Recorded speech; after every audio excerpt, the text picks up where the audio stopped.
നാമത്തിന് മഹത്വം.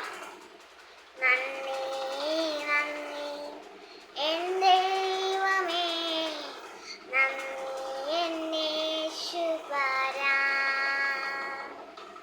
നന്ദി നന്ദി എൻ ദൈവമേ, നന്ദി എൻ യേശുപരാ. എണ്ണമില്ലാതുള്ള നന്മകൾക്കും അത്ഭുതമാർന്ന നിൻ സ്നേഹത്തിനും, എണ്ണമില്ലാതുള്ള നന്മകൾക്കും അത്ഭുതമാർന്ന നിൻ സ്നേഹത്തിനും നന്ദി നന്ദി എൻ ദൈവമേ, നന്ദി എൻ യേശുപരാ. നന്ദി നന്ദി എൻ ദൈവമേ, നന്ദി എൻ യേശുപരാ. ഞാൻ ഇന്ന് വായിക്കാൻ പോകുന്നത് സങ്കീർത്തനം 1-ാം അധ്യായം. ദുഷ്ടന്മാരുടെ ആലോചന പ്രകാരം നടക്കാതെയും പാപികളുടെ വഴിയിൽ നിൽക്കാതെയും പരിഹാസികളുടെ ഇരിപ്പിടത്തിൽ ഇരിക്കാതെയും യഹോവയുടെ ന്യായപ്രമാണത്തിൽ സന്തോഷിച്ച് അവൻ്റെ ന്യായപ്രമാണത്തെ രാപ്പകൽ ധ്യാനിക്കുന്നവൻ ഭാഗ്യവാൻ. അവൻ ആറ്റരികത്തു നട്ടിരിക്കുന്നതും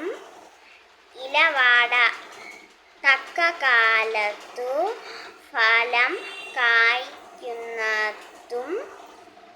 വൃക്ഷം ഇലവാടാത്തതുമായ വൃക്ഷം പോലെ ഇരിക്കും. അവൻ ചെയ്യുന്നതൊക്കെയും സാധിക്കും. ദുഷ്ടന്മാർ അങ്ങനെയല്ല. അവർ കാറ്റു പാറ്റുന്ന പാതർ പോലെയത്രേ. ആകയാൽ ദുഷ്ടന്മാർ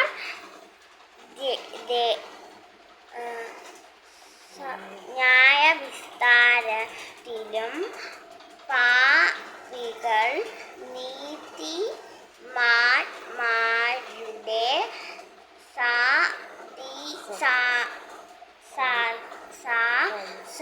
സഭയിലും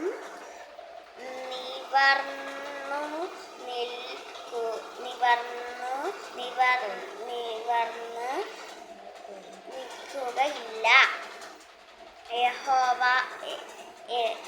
യഹോവ നീതിമാന്മാരുടെ വഴി അറിയുന്നു. ദുഷ്ടന്മാരുടെ വഴിയോ നാശകരം ആകുന്നു. ആമേൻ.